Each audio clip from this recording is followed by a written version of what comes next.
Going into the 2024 remake of The Crow with zero expectations turned out to be a surprising advantage. As a fan of the original 1994 film, I was ready to dismiss this new version as yet another unnecessary remake, but what I encountered was a film that, despite its flaws, managed to captivate and even impress in unexpected ways. Bill Skarsgård's performance as Eric Draven is the cornerstone of this film. Skarsgård delivers a portrayal so natural and immersive that it feels as if he's not even acting. His ability to embody the character's pain, anger, and thirst for vengeance is truly remarkable. Skarsgård's nuanced performance anchors the film, making it more than just a visual spectacle. He brings a depth to Eric Draven that resonates, making you believe in his tragic story. Visually, The Crow is a feast for the eyes, capturing the gothic, dark aesthetic that defined the original but amplifying it to an almost overwhelming degree. The cinematography is stunning, with each shot meticulously crafted to create a hauntingly beautiful atmosphere. The film's visual style is like the original on steroids, taking the themes of darkness, revenge, and love and cranking them up to an intense, almost surreal level. This visual approach not only pays homage to the original but also brings something fresh and exciting to the table. The action sequences, particularly the ultra-violent stairwell scene, are another highlight. They are choreographed with a brutal elegance that is both mesmerizing and horrifying.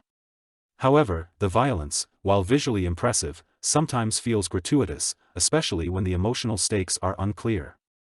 The film's dark tone and relentless intensity might remind some viewers of other genre-defining films like John Wick, but here, the violence serves as a double-edged sword. It adds to the film's atmosphere but occasionally overshadows the emotional core. That said, the movie is not without its issues. The script is one of its weakest elements. The dialogue is often cheesy and cringeworthy, particularly in the more romantic scenes between Eric and FKA Twig's character. Their relationship feels rushed and unconvincing, with the film expecting the audience to buy into a deep connection after only a few brief interactions. This lack of development makes it difficult to fully invest in their love story, which is supposed to be the emotional heart of the film. The world building also leaves much to be desired. The film seems to be set in a dystopian world, but the details are so vague and inconsistent that it's hard to get a clear sense of the setting. The confusion is compounded by odd choices, like the inclusion of a drug rehab center with pink jumpsuits, which feels out of place and tonally jarring. This lack of coherence in the world building detracts from the film's overall impact, making it harder to fully immerse yourself in the story. Moreover, the pacing of the film is uneven. The first 45 minutes drag, with slow plot development and scenes that don't always seem to connect logically. This sluggish start might cause some viewers to lose interest before the film really hits its stride.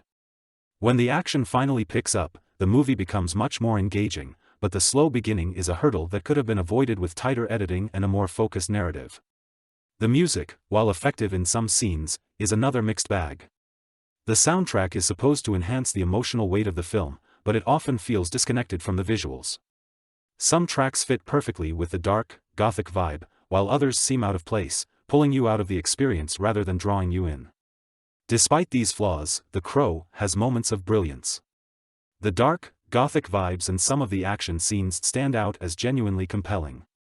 The idea of the crow as a symbol of vengeance and justice still holds a lot of potential, and the film manages to explore this theme in a way that is both visually striking and emotionally resonant, even if it doesn't always hit the mark. The movie also benefits from its underlying themes of love, loss, and the quest for justice.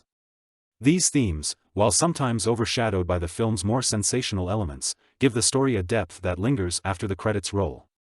The exploration of these themes through Eric Draven's journey makes the film more than just a revenge fantasy. It becomes a dark poem about the pain of loss and the lengths one will go to for love. In conclusion, The Crow is a film of contrasts. It's visually stunning but narratively flawed. It boasts a powerful central performance but suffers from weak dialogue and uneven pacing.